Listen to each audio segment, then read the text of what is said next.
Well, we now have a panel discussion entitled, Does Motivational Attitude Breed Success? Tips on how to keep your team interested and engaged. A deeply important topic to us all, and a challenge, especially in this era of almost full employment here in the UK. To introduce his panel and to chair this section, please welcome entrepreneur, broadcaster, auctioneer, and business advisor, Mr. David Selves. Thank you and good morning to you all. Welcome to this session this morning when we will be looking at motivation and does motivation breed success. Let me introduce our panel. Sarah Duncan set up Sleeping Lion 14 years ago, which is about working efficiently, providing marketing and business development advice through training, and her background is in hospitality. Over the years, she has been involved in projects for many different companies and business sectors, from accountancy to luxury goods, media management, and general consultancy. More recently, her focus has been shifted significantly towards ethical and sustainable business practices.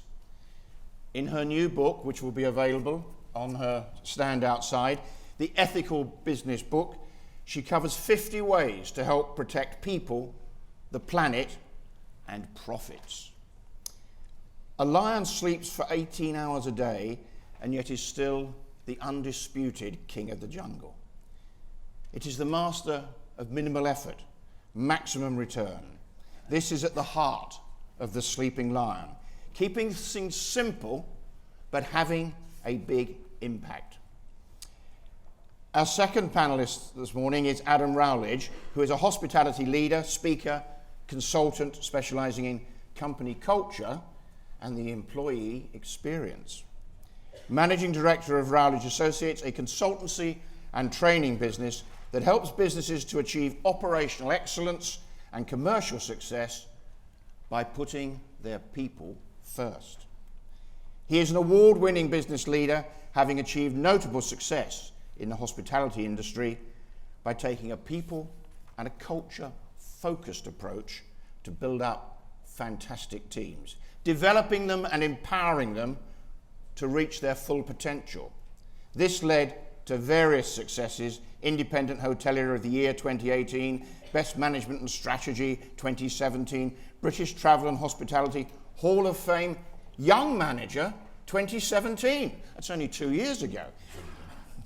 Peter was telling me 35 to 55 is the focus group now.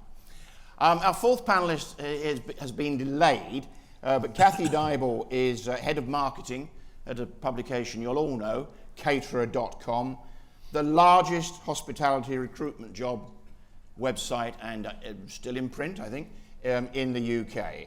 She has worked for over 20 years with hospitality employers to help them meet their attraction, recruitment and retention needs. Kathy will be slipping on to the end to join us later.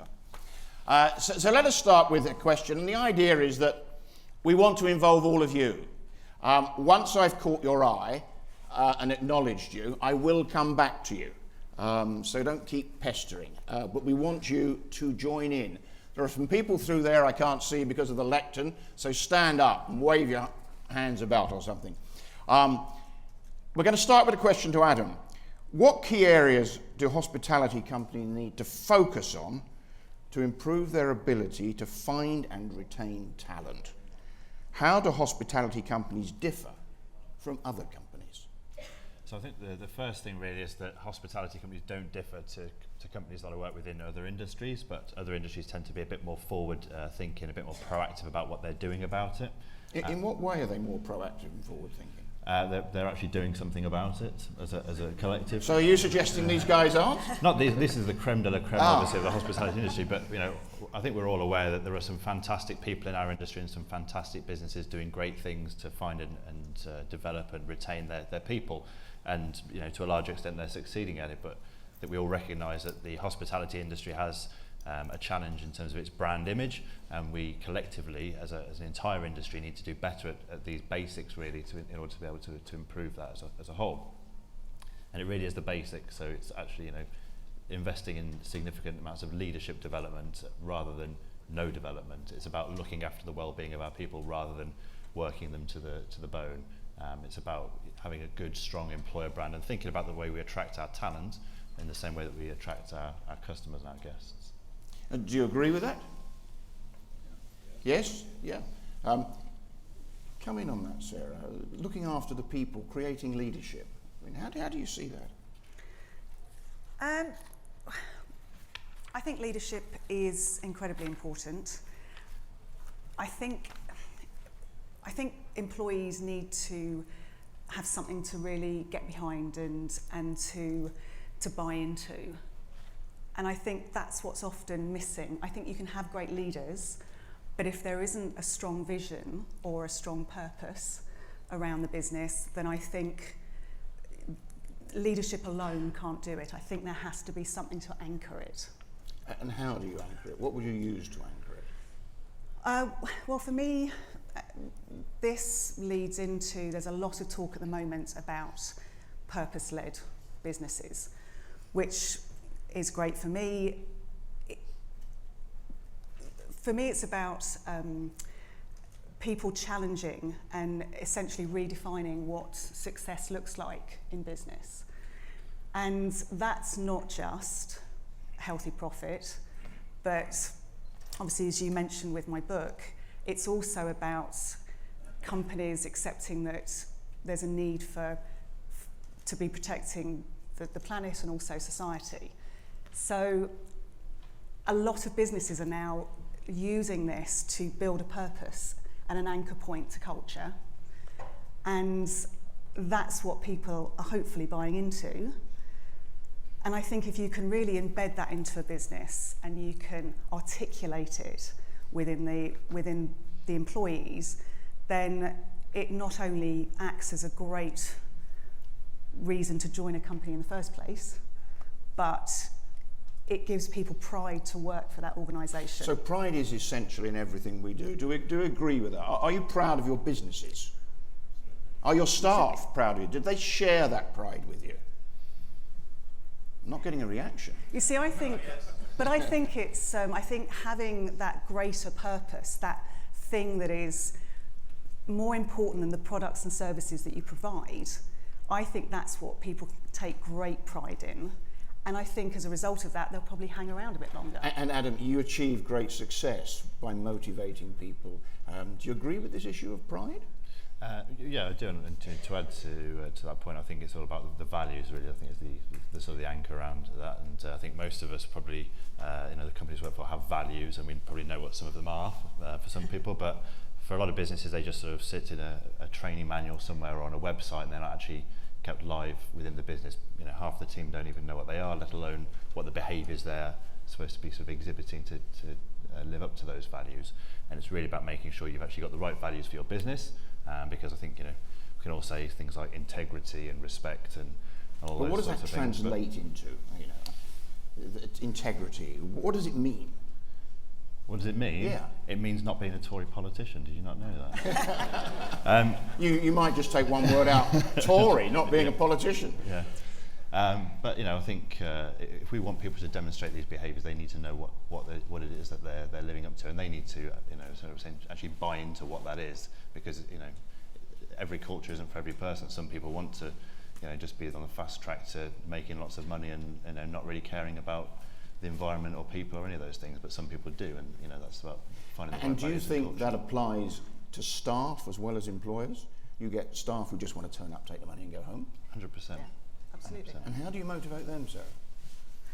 Well, you're not going to get everybody, but for me, if you're just doing we look after people and we pay you quite well, then you've got a lot of competition there, because people can just maybe start looking after you a little bit better or paying you a little bit better.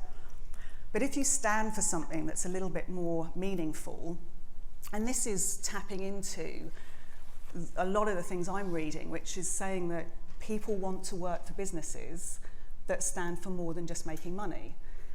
And I think if you can tap into that and you can do it properly, not just do it as a tick box exercise, but do it genuinely, then I think it can be a powerful differentiator for people to join you in the first place and to stick around. If you look at the statistics as well, the Deloitte Millennial Survey shows that from millennial generation into Gen Z, that's actually something that's increasing, both Absolutely. in the willingness to, or the want to, have more involvement with CSR, and also have a company that has a strong well-being program. Do you think the pride factor has gone backwards with the younger people, that they're not as proud of their job and everything they do as people of my generation were? I think it's just maybe changed. Yeah. I think it's what you take pride in. It's what I was saying earlier about what is your definition of success. Yes. And I think that's changed. I think people view success now differently. I think the channels that we have to be able to display that pride is different. It may have been previously you would sort of talk to people about it, but now it's posting on social media about it and showcasing it to more than just your immediate friend circle. So I know certainly at Georgian House, that was one of the things that we really tapped into in order to get out to the wider world what a great employer we are, was the people who were in our team posting of their own free will. They weren't paid or bribed or threatened to. This is a fantastic place that I love working. It's great for guests and staff alike. And actually putting training in place to help them maximise the impact that can have. And of course you also get the other side of that, where for whatever reason, the employer is slagged off on social media. How do you manage that? Sorry, in terms of... The employer might be praised, as you were saying, on social media, but they can be slagged off as well. Yeah. How do you manage a member of staff who, whether it's justified or not, is actually slagging you off?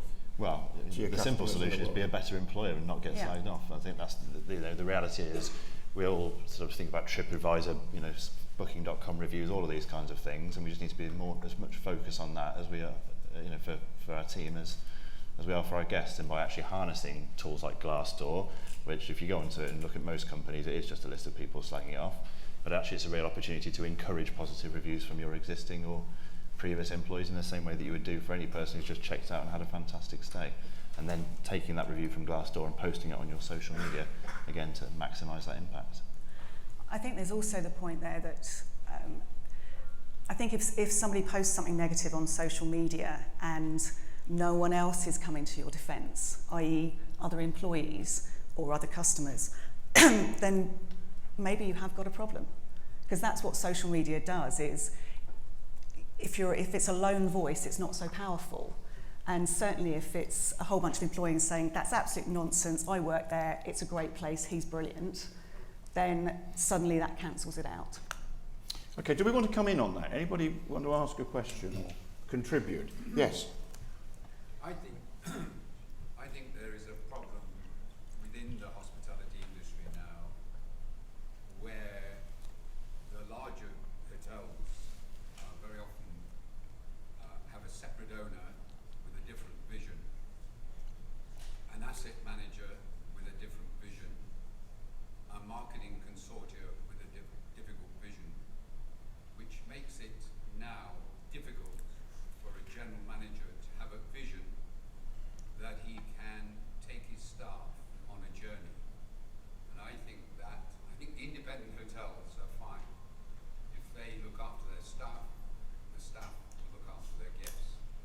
But I do think the larger hotels now have a problem because the general manager has to manage up as well as down. And part of engaging with the team is to be able to share a vision that they can buy into. Do you experience that, the problem of sharing up and down? I don't work for those nasty, horrible big companies, but I do take Harry's point. It is much more complex, I would agree, and I think the challenge there really is, going into a hotel as a general manager, you have to be totally aligned to the vision and the values of the owner, and that's something which, moving from the hotel I was at prior to Georgian House, and certainly going into work for Georgian House, that I appreciate it's not as complex because you don't have the asset manager and all those kind of things, but the reason I chose that hotel was because I really believed in the vision and the values of the business. So I do think it's absolutely about alignment, as Harry said, and it's just more complex in bigger hotels. But that's that is the job of the general manager. Okay, and you made that a success. What would you do differently if you're doing it again today? Because we have to constantly evolve, don't we?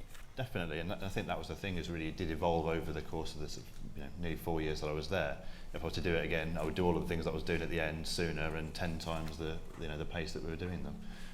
It's really that simple. There's always things I could have done better, but there's nothing that fundamentally I wouldn't have done differently.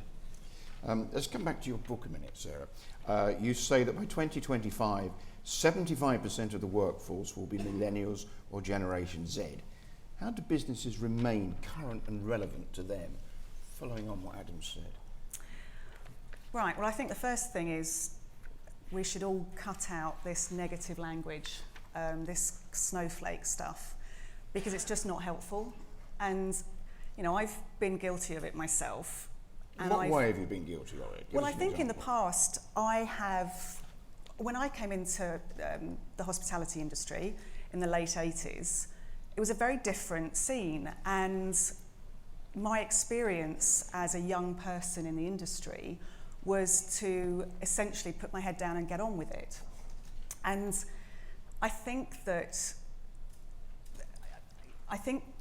we've now got to appreciate that you've got boomers at one end and you've got Gen Z at the other, and these groups of people view the world and experience the world very differently. So for example, I understand now that pretty much every school, university, college has dedicated mental health professionals. And that's a resource that young people are now fully aware of and used to having. So if you then don't mirror that in your business, whether you agree with it or not, whether you think it's pandering to the snowflake generation, it's going to potentially cause you problems. And I think we have to just be aware of this generational gap, because it feels as if it's wider than ever at the moment.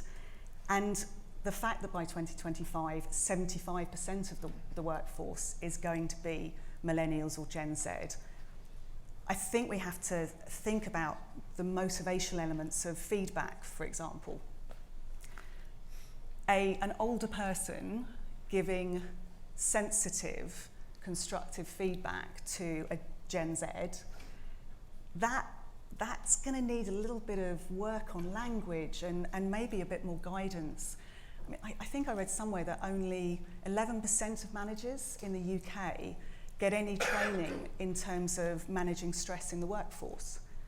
I would say that's probably going to have to change in order to be aware of the way younger people experience the world today. As a boomer, I find it much, much easier to relate to the youngsters than the people in their 30s and 40s. Why do you think that might be? Maybe you're young at heart. Oh, Kathy, hi. Maybe you're young at heart. Maybe you listen and understand what the differences are and the challenges are for young people, and acknowledge that they're real, and hopefully not use negative language like, oh, it's just the snowflake world. I've only recently learned what a snowflake is. Welcome, Kathy. Hello. We'll bring you in a moment. You mentioned then mental health issues. Let me put this to all three of you. 3 years ago, I had 3 chefs in the kitchen, 2 guys and a girl, and the girl went sick. We got a message to say that she would be off for an unknown length of time because she was suffering stress from working in a male environment. And this was in early December. Within 3 days, there were pictures all over Facebook of her out partying. You can imagine how the 2 guys sweating it out in the kitchen felt. When I looked into it, the doctor had told her the best thing for stress was to forget the world and go out and party. Do you think she was wise to put it on Facebook? How was that helping the culture within the kitchen? Well, not obviously, but I think that's an area where we're teaching people to do jobs and to carry out basic functional tasks, but people are not being educated in terms of the way that they should be, using soft skills in terms of things like communication, building trust with people, interpersonal interaction, and those kind of things. I think the other thing is that the world has obviously changed, so the things that are stressors now, we're not stressors then, and vice versa. And the way that we have raised people and educated people has changed as well. So For example, I know that financial well-being is something that's often forgotten about, but the fact that we're actually having to help younger members of the team often to educate them in how they should be managing their finances, because it's just not something that is taught at school. It's more important to learn about volcanoes than it is to, you know, actually. That was always live the your case, life. believe me. Yeah, but you know, that's the thing. You know, it's all changing, and there are some trends, but you still do need to talk to everyone on an individual basis, because everyone has different needs. All people come to work for lots of different reasons. It's about talking to them, funnily enough, and engaging with the team and finding out what those needs are and how we can meet them as employers. And do you each think, and do come in, Kathy, that is best done in a formal structure? I think just going back to that whole thing of, if you come out of education and you're used to having a support network around you, you go into business and it's not there, there's going to be a gulf. And I think that I was talking to a business this week, and they were saying, yes, we get that. And so what we have is an app that people can, all employees have access to this app they can go to if they're feeling a little bit stressed or anxious. And I was saying to them, well, hold on a second, a lot of stress and anxiety within the workplace is this always on thing with, I'm always available on my phone. I have to be always available to my employee. So the very fact that you're trying to counter that with a phone-based app just seemed extraordinary to me, because I think you need to counter that with talking to people. There's no substitute for understanding that and talking to them.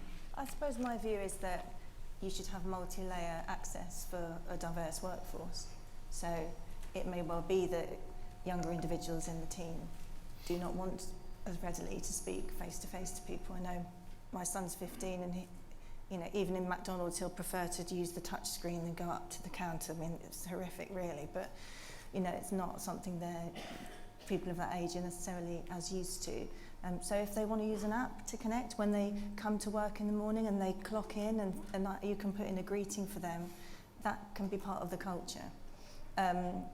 Other people will want a face-to-face interaction, and that is very important. But as employers, I think it's current to think about a diverse workforce and have diverse ways of communicating with that workforce.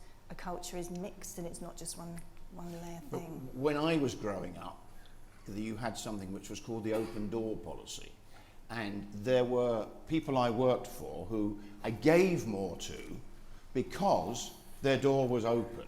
I knew I could walk in and say, I've got a problem, boss. I'm not sure I'd cope with putting it on an app, even if I really wanted it, because I haven't got that interpersonal link.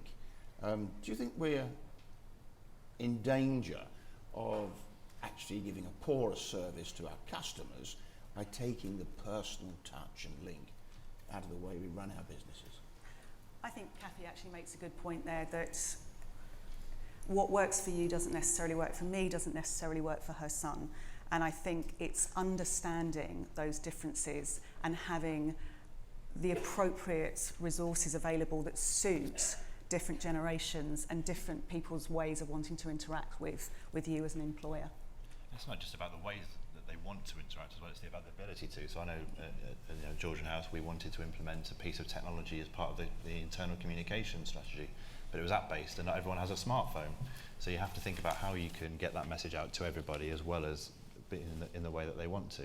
And in terms of open door policy, that just doesn't cut it anymore. It's everything, the way the traditional way of a hierarchy is now inverted. The way that you used to have an open door policy should be exactly the opposite. It's an open door policy to go in and talk to them, not for waiting for them to come in and talk to us as general managers. So in the open door policy, we would still, and I always did, walk round and go into places. And when I bought a dry cleaning company, I went in at 6:30 every morning for 3 months to learn how to use a dry cleaning machine. And that gave me an empathy with the staff. Kathy, let's come on to what would have been your second question. What does an appealing and successful company culture look like? And do employers and employees, and we've I think started to touch on this, do employers and employees agree on what it looks like? I think, following on from what I've said before, it's whatever works for that individual company. So your culture will be an extension of your brand, And ideally it should be an extension of what you want to offer your customers as well. So the employers that we work with at caterer.com, we know that the most successful at attracting and retaining are the ones who have a seamless connection between their employer brand and their culture and what they offer their customers. It just all makes sense. So for me, that's a successful culture. And then coming back to open door, really it's more about having an open floor, if you like, so everybody's on a similar or same level. The hierarchies are not as strong as perhaps they used to be, even in the kitchen. And that's something that everyone can connect with. There's value, if again back to diverse workforces, which should be part of every hospitality employer's culture now. There's value in listening to and engaging every layer of that, regardless of age or background or skill level, because together that's what makes up the culture within each business. Sarah? I was just going to say, going back to Harry's point as well, when you've got more complex relationships, I think that's when simplicity is really key. It's about trying to reduce down all these different messages and visions and values and trying to find one simple way of articulating something that everybody can get behind. Now, for me, I'm passionate about that being something that's societal or environmental or based on the kind of people planet thing, because I think it can be something that's simple and tangible. I think you can have lots of sort of values around it, but I think it needs that one nugget, if you like, that can hold it all together. Yeah, I think I do agree with that, because one sentence or perhaps 2 or 3 sentences that articulate what you are about as a culture within as an employer would be accessible to everyone and easy to understand. Certainly, I'm sure we all have company values. How many people in your workforce can tell you what they are? And if they can't, then they're not your company values. Okay, let's come back to how you communicate with and manage staff. I'm a 1940s dyslexic. I still can't read properly. Apps are therefore not a good thing for me. But Tesco's today have people travelling from shop to shop teaching numeracy and literacy. So if we just accept that base, it's suggesting that the people coming out of school aren't numerate and literate. How does that cause a problem for us in business, and how do we overcome it? Tesco hit the nail on the head there. It's the same when you've got people coming from different nationalities who English Yeah, but your is their first language. businesses can't do that. We're not talking about national, we're talking about English-speaking, born people. How do we manage that to motivate them and not make them feel Why can't you left do that behind? though? We do English lessons for all. You did that in your did business? that, yeah, for all non-native English-speaking members of the team. I wouldn't have any difference in terms of providing any English or numeracy. In fact, as part of apprenticeship programs, we had 25% of our workforce on various levels of apprenticeships at Georgian House, and they all have to do literacy and numeracy as part of that. So I don't think there's any excuse for any business not being able to provide it. And do we agree with that? Do we do that in our businesses? Does anybody else run courses for their staff? It's interesting that Jack Ma from Alibaba actually says that schools should no longer teach numeracy and literacy, that they should actually start looking at teamwork, creativity, because he says, in a couple of years from now, numeracy and literacy will be irrelevant because everything will be speech guided. So it's interesting to see, hear that, what you were saying, because industry leaders are saying other things. That is a very fascinating debate that's going on at the moment about education and the fact that we're still teaching a lot of subjects sort of by rote, but actually all young people now have every bit of information they could ever possibly want. They have access to it in their mobile phones. And so there are other skills, I think, which now people are saying should be prioritised within the educational system. To at least acknowledge that. But you still need to read and write. I say that as one who can't properly. We're moving into our last 7 minutes. Let's go on from that. Half the people who start work next week will retire in a job that hasn't been invented yet. So we do have, we've touched on this already, but let's develop it. We do have to constantly innovate to stay in the game. How do you think we do that in the hospitality industry over the next decade? How do we innovate? Well, this is a conversation that we're having quite a lot at the moment, actually, with employers in the sector, because of the skills crisis, and of course it is a labour crisis. So innovating to be able to understand where your future hires are coming from is essential to start that now, despite the fact that obviously it's going to be an interesting year next year and the year after that, beyond. So we don't yet know on what basis it will be interesting. We don't know, so we only have to assume that we need to be as fit as possible to survive that, and the employers we talk to are absolutely ready. There's an incredible amount of innovation that goes on in the sector. It's astounding that, you know, in a way, adversity breeds that innovation. And it doesn't take big budgets, it just takes the commitment and the spirit that we see in the employers that we work with. So I don't think we need to necessarily encourage innovation, it's there. It's about acknowledging it, sharing that insight peer to peer and saying, look, this is what we can do and this is what we will do to survive as a sector. Obviously I'll speak from an employment point of view, not from a business and commercial point of view, but the teams have to be there in order to deliver on the customer need. You said at the beginning, Adam, that the problems are the same whatever industry you're in, but how does the hospitality industry make itself more attractive than another industry as we move into an area of full employment? It's going to be highly competitive.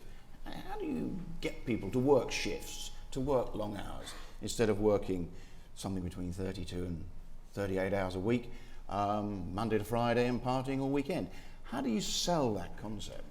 Well, that's the beauty of hospitality. It does have the ability to offer things to all people. You know, 9 to 5, Monday to Friday doesn't suit everybody, and you know we have to be more flexible in the way that we look at the way we employ people in order to be able to do that. If we're 24/7, 365, you know, it's like a game, it's like a jigsaw. You can put it together however you like. You still have got to get the basics right. People are going to be paid a fair wage. You've got to treat them well, but you know we need to look at the channels we haven't looked at before, not rely on doing things the way we've always done them. I think, you know, constantly talk to people, say, oh, you know, why do you do it like that? Well, because we do, yeah, that's right. Exactly. Yeah. And you know, not just looking at doing things in one way as well, and using all the tools available. So, you know, yes, obviously, you know, caterer.com, but what, you know, are you talking to charities like Only a Pavement Away, Women Returners, you know, looking at all of the other different ways you can work with universities, colleges, schools, we talk about a lot, but there's much more out there as well. And I think we just need to wake up and do more of that. I think the other thing is we always talk about sort of competitive advantage and how we can create that, but really the only way to create a sustainable competitive advantage is to evolve quicker than everybody else. And the only way we can do that is by teaching people in the way that we've, you know, just described with, you know, Alibaba, or using techniques such as Lean Six Sigma in terms of looking at constant improvement rather than this is how you carry a tray and this is how you carry a plate, because that's just, you know, it's not going to be the same. Sarah, do you want to come in on that? We're pushing the clock now. No, I agree with both of you. I think there are many, many facets to making this work. I think going back to what we were talking earlier about the importance of people being proud of where they work. And I think if you can find something to make people proud of, then I think you've got more chance of keeping them with you on your journey. It won't be for everyone, other people will fit around, but there are great things in hospitality in terms of how you can, the entry point for hospitality, the ability to move up through hospitality and the opportunities that are available to people that aren't in other sectors. So I think there's lots and lots of positives, but I think it's about taking all of these things and creating a really compelling story around it. Okay, we've got 1 minute each as we finish. People here today want to go away and take something positive from this that they can do. What is the one thing each of you think they should do to make themselves more professional, more motivated and more successful? I would say realise that this isn't something that we can talk about doing in the future. We hear a lot about we should do this, we could do that. Employers are already doing it. So if you're not already shaking up your culture and thinking about your employment practices, you will fall behind. It's happening now, which is brilliant. No more talking, let's just crack on. Let's act. Adam. And just to do exactly the same things you would do in terms of your guests, your customers, as you would for your staff. So think about, you can't be all things to all people. Look at how you segment the employment market. Think about your employer brand. Look after them in the same way that you look after your guests, and communicate with them perfectly. Sarah? I think understand that doing well and making money, as well as looking after your people and the planet, are not mutually exclusive. You can do both. You can do well and you can do good. Okay, well, thank you all very much for your contributions. Did we find it useful?